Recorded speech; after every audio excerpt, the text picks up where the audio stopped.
আসসালামু আলাইকুম ভিউয়ার্স। আমাদের আজকের বিষয় একজন বিড়িখোরের পহেলা বৈশাখ। আগের দিন সন্ধ্যায় পরিকল্পনা তৈরি করলো। কাল কি করব, কোথায় যাব। আজকে রাতের ভিতরেই মোবাইলে টাকা ঢুকাতে হবে। যেন সবাইকে ১২টা বাজার আগেই মেসেজ দেয়া যায়। ১ প্যাকেট সিগারেট আনতে হবে, একটা ম্যাচ কিনতে হবে। তারপর লাইটার তো আছেই। ১২টা বাজার আগেই সবাইকে মেসেজ পাঠিয়ে দেওয়া। কে কি উত্তর দিল সেটা পড়া। এই ফাঁকে পাঞ্জাবিটা তৈরি করে নেওয়া। কাছের মানুষকে ফোন করা। ফোন বিজি পেয়ে একটার পর একটা সিগারেট খাওয়া। যখন ফোন রিসিভ করলো ততক্ষণে ৫টা সিগারেট শেষ। হ্যালো, শুভ নববর্ষ। হ্যাঁ, ওপাশ থেকে উত্তর আসলো। হ্যাঁ, শুভ নববর্ষ। তুমি এখনো ঘুমাও নাই? না। ও, আমি ভাবলাম সকালে তোমাকে সাথে করে নিয়ে একসাথে বের হব। আচ্ছা, আমি ঘুমিয়ে যাচ্ছি। আর জানা হলো না ফোনটা কেন ব্যস্ত ছিল। যাক, কাল সকালেও তো জানতে পারবো। ঘুমে চোখ ভেঙে আসছে।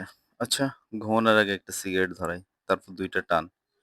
বিছানায় শুয়ে অনেক ভাবনা। কাল বলেই ফেলবো। অনেকদিন তো হলো, বলা করে কিছুই বলা হয় না।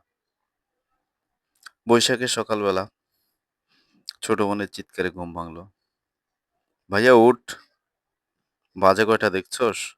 তুই আমাকে নিয়ে রমনায় যাওয়ার কথা না? হ্যাঁ, যাবো তো। তোর বান্ধবী আসে নাই? না, এখনো আসে নাই। ফোনও ধরে না। চল আমরা চলে যাই। আমরা চলে যাই মানে? আমি যাব না। কি, তুই যাবি না?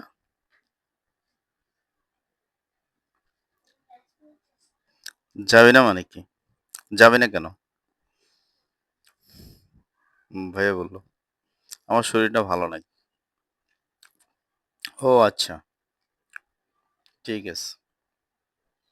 এই কি রে, তুই এত দেরি করলি কেন? চল আমরা বের হই। ভাইয়ের শরীরটা ভালো নয়, ও যাবে না। বলস কি? যাবে না? তোর ভাইয়া কই? আরে ছাদে। ছাদে কি করছে? কি আর করবে? বিড়ি টানতেছে। দাঁড়া, আমি দেখে আসছি। ও, ছাদে দাঁড়াইয়া বিড়ি খাওয়া হচ্ছে। ভাবছিলাম সাথে নিয়ে যাব। সরি, ভুল হয়ে গেছে। আর খাবো না। মেট্রোতে করে যাত্রা শুরু। অনেক চেষ্টা কাছে বসার, কিন্তু সুযোগ তো হলো না।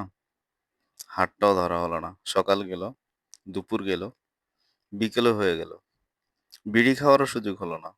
সন্ধ্যায় বাসায় পৌঁছে ছাদে উঠে মনের সুখে দে টান। আজও বলা হলো না, আমি তোমায়, শুধুই তোমায়। বিড়িখোরদের একটা বিশেষ বৈশিষ্ট্য আছে। এরা সুখেও বিড়ি খায়, দুঃখেও বিড়ি খায়, মন খারাপ হলেও বিড়ি খায়, খুশি লাগলেও বিড়ি খায়। শুধু খায় আর খায়।